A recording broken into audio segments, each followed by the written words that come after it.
Hello guys, for today's video, may isi-share po ako sa inyo na free earning application na kung saan pwede po tayo kumita ng USDT sa pamamagitan lamang po ng pagkolekta ng mga FR coins at i-convert ito sa main crypto which is FTN. So, kakailanganin po natin ng crypto wallet dito para makuha po natin yung withdrawals. Take note guys, wala pong invitation program sa application na ito. And pwede po natin ma-download dito sa Google Play Store. May link po ako dyan sa description below.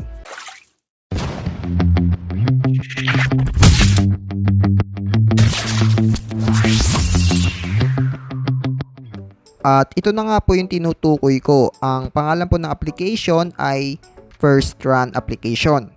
Ang developer niya po dito ay si Soph Construct. Wala pa pong review ito, so kailangan nyo pong basahin yung details para mas madali ninyo maintindihan yung concept. So para mabilis, ipakita ko na lang po sa inyo kung kailan po ni-release itong application guys. January 16, 2024. And updated po ito noong May 7, 2024. Recently lang po at may over 100,000 users na po ang nag-download po nito. So simulan na po natin. Open lang po natin yung mismong application. Ayan. Ito po yung logo.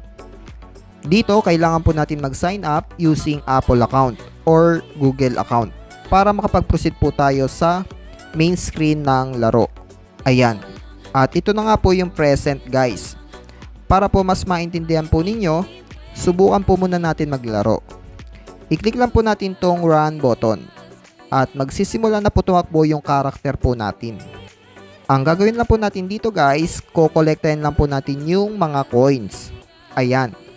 Para lang po siyang Despicable Me, yung minions. Kung nakapaglaro na po kayo nun.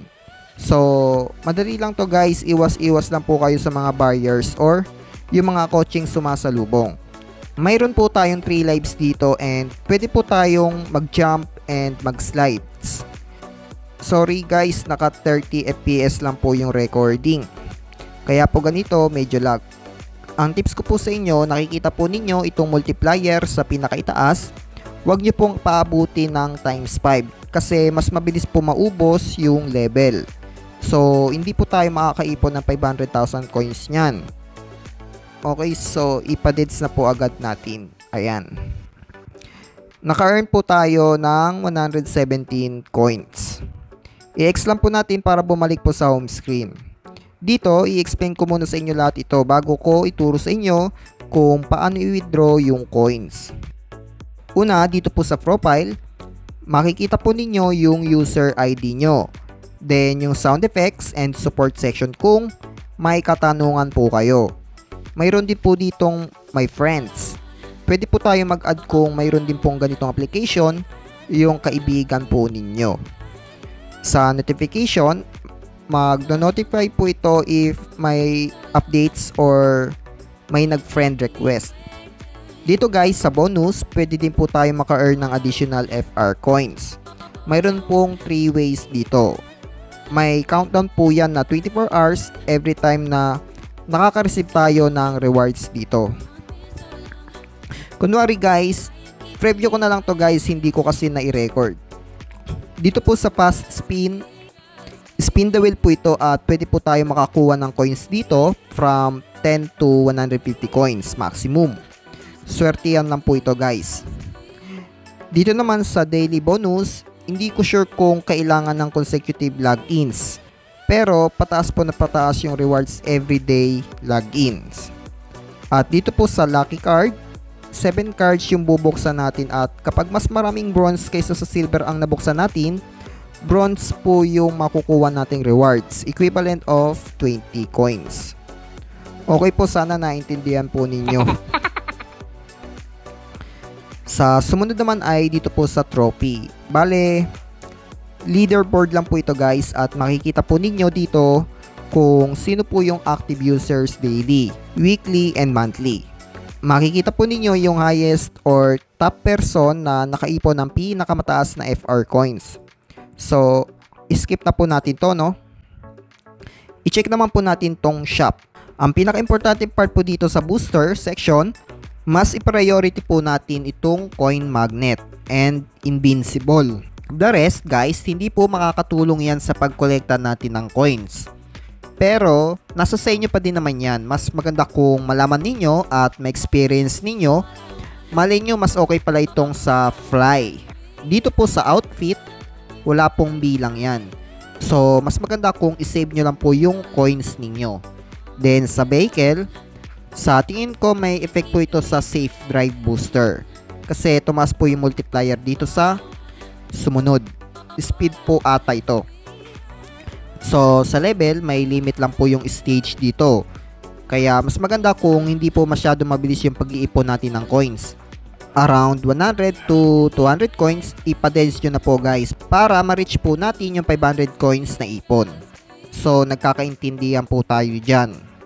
Ngayon naman guys, paano ba natin i-withdraw yung nakolekta nating coins? Pumunta po tayo sa swap section. Ito na po yung kinita ko dito from the start, 0.11 FTN. Ang value po ng 1 FTN ay 1.98 USDT as of now. Nagbabago po yan, depende po sa galaw ng crypto.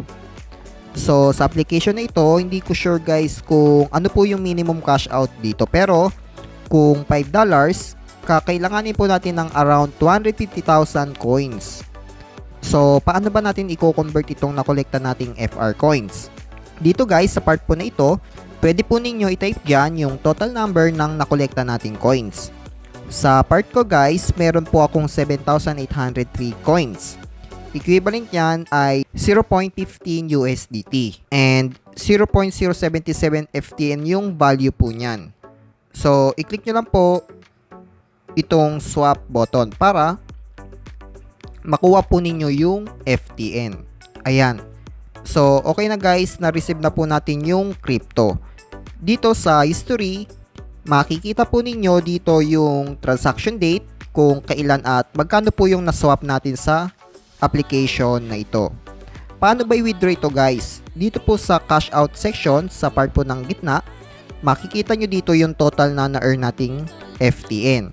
So, for example, ilagay po natin sa amount ay 0.19 FTN. Then, paano at saan po natin makukuha yung FTN address? Bahamut Network. Hanap lang po tayo ng crypto exchange na may FTN address. For me guys, sa MEXC, may link po ako dyan para hindi na po kayo mahirapan sa paghahanap. Pumunta lang tayo sa wallet, then deposit. I-search po ninyo yung FTN. So, sa network, nag-iisa lang po siya guys, Bahamut Network. Bahamut Network. Ang gagawin nyo guys, kokopyahin nyo lang po itong Bahamut address. Guys, hindi ko po sigurado dito disclaimer lang po. Do your own research. And dito po ninyo ipipaste yung address. Then, cash out.